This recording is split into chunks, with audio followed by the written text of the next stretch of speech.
अयोध्या के राजकीय औद्योगिक प्रशिक्षण संस्थान में पीएम विश्वकर्मा योजना का शुभारंभ सांसद लल्लू सिंह ने फीता काट कर किया। मुख्य अतिथि रूप में सांसद लल्लू सिंह ने विश्वकर्मा भगवान के चित्र पर माल्यार्पण पर किया। सांसद लल्लू सिंह ने बताया कि इस योजना प्रधानमंत्री का फ्लैगशिप प्रोग्राम है, जिसका लाभ कारीगर व शिल्पकार उठा सकते हैं और प्रशिक्षण प्राप्त होने के पश्चात उन्हें बैंक द्वारा 1 लाख रुपए से 3 लाख रुपए तक ऋण प्राप्त कर सकते हैं। मोदी जी का मुख्य उद्देश्य परंपरागत शिल्पकारों व कारीगरों को कुटीर उद्योग आदि के माध्यम से उनको संबल प्रदान कर आत्मनिर्भर बनाना है। राजकीय औद्योगिक प्रशिक्षण संस्थान के प्रधानाचार्य मयंक मणि शुक्ला ने बताया कि पारंपरिक शिल्पकारों कारीगरों को 5 दिवसीय प्रशिक्षण के माध्यम से उनके अंदर अगमिता विकास व डिजिटल लिटरेसी के विषय में प्रशिक्षित किया जाएगा। इस योजना का लाभ 18 विधाओं क्रमशः राजमिस्त्री, नाई, माली, धोबी, दर्जी, ताला बनाने वाले, बढ़ई, लोहार, सुनार, अस्त्रकार, मूर्तिकार, जूता बनाने वाले, नाव निर्माता, टोकरी, चटाई, झाड़ू बनाने वाले, गुड़िया और खिलौना निर्माता आदि के कारीगर व शिल्पकार उठा सकते हैं।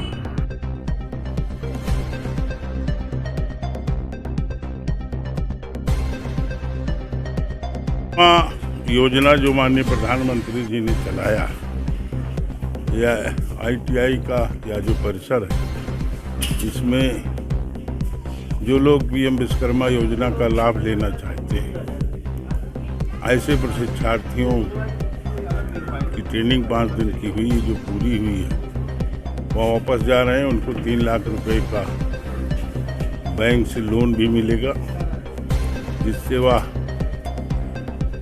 अपने जिस चीज़ की ट्रेनिंग लिए हैं उसमें वह काम करके अपने पैरों पर खड़े हो सके, अपने परिवार का भरण पोषण कर सके। दुनिया का कोई भी देश जो जहां आबादी बड़ी है जिस देश की, वहाँ पर कुटीर उद्योग के माध्यम से, परंपरागत उद्योग के माध्यम से ही लोगों को काम दिया जा सकता। और उस दृष्टि से माननीय प्रधानमंत्री ने हमारे यहाँ परंपरा भी रही। गांव में भी 20-25 परिवार ऐसे थे जो परंपरागत जिनके पास काम था, लेकिन गांव में समय से उनको जो काम करते थे उसका पैसा नहीं मिल पाता था, कम मिलता था, जिसके कारण वो शहर की तरफ भगे और अपने हुनर को छोड़ करके, अपने काम को छोड़ करके दूसरे कामों में लगे जहाँ ज़्यादा आमदनी हो। जैसे लोहार है, बढ़ई है, कुम्हार है, धोबी है, ऐसे बहुत सारे जो हमारे यहाँ आदिकाल से परंपरागत उद्योग थे, कुटीर उद्योग। फिर से उस परंपरागत कुटीर उद्योग को आगे बढ़ाने का काम माननीय प्रधानमंत्री जी ने शुरू किया और वह अपने पैरों पर खड़े हो सके, अपने परिवार का भरण। सर, आज किस तरह का कार्यक्रम था, इसमें कौन चीफ गेस्ट था, उसके बारे में बताएं। ये कार्यक्रम हमारे प्रधानमंत्री जी की एक महत्वाकांक्षी योजना है, पीएम विश्वकर्मा। ये कुछ ऐसे हमारे जो परंपरागत उद्योग रहे हैं या काम करते रहे कारीगर, उनको प्रमाणित करना, उनको नई तकनीकों से अवगत कराना और उनके व्यवसायों को और ऊंचाइयों पर ले जाना, ये मुख्य उद्देश्य है। ये 5 दिवसीय प्रशिक्षण है और यहाँ जो भी प्रशिक्षार्थी आए हुए हैं उनको लिए सारी सुविधाएं दी है, रहने और खाने की पूरी व्यवस्था की गई है।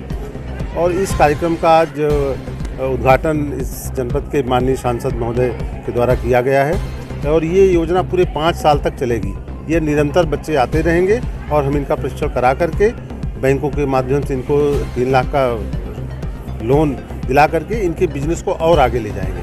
तो जो बच्चे हैं ये 30 बच्चे हैं, ये 30 का एक बैच होता है। ये बैच निरंतरता बनी रहेगी। ये 30 बच्चे जनपद के विभिन्न स्थानों से आए हुए हैं और का उद्देश्य ये है कि नौकरियां सीमित हैं, इनको नौकरी के साथ साथ नौकरी मिल जाएगी तो ठीक है, अदरवाइज इनको अपने ही व्यवसाय में कैसे आगे बढ़ें या नए व्यवसाय कैसे शुरू करें, ताकि अर्थव्यवस्था इनकी घर की भी ठीक हो और हमारे देश की भी अर्थव्यवस्था में सहयोगी बन सके। जो प्रशिक्षण ये हम एक जो 5 दिवसीय प्रशिक्षण है हम लोगों को और आगे बढ़ाने की रुचि है। जैसे हम लोग जैसे अपना व्यापार भी अगर कुछ करना चाहते हैं सिलाई के बारे में या और कुछ भी, तो उसके लिए चलाई गई है। जैसे हम लोग के पास अगर पैसा नहीं है वो लोन भी दे सकते हैं, हम लोग ले भी सकते हैं, उसी में से अपना व्यवसाय और आगे बढ़ा भी सकते हैं। कितने दिन का प्रशिक्षण होगा यहाँ पर? हमारा प्रशिक्षण तो यहाँ पर 5 दिन का है और आगे भी अगर होगा तो फिर आएंगे, नहीं तो इतने दिन का ही है। ये मोदी किए हैं जैसे हम लोगों को और आगे बढ़ाने के लिए बहुत अच्छे से किए हैं। हम उनका धन्यवाद करेंगे कि हम लोगों के लिए इतना सब कुछ किए हैं। वो निशा कुमारी।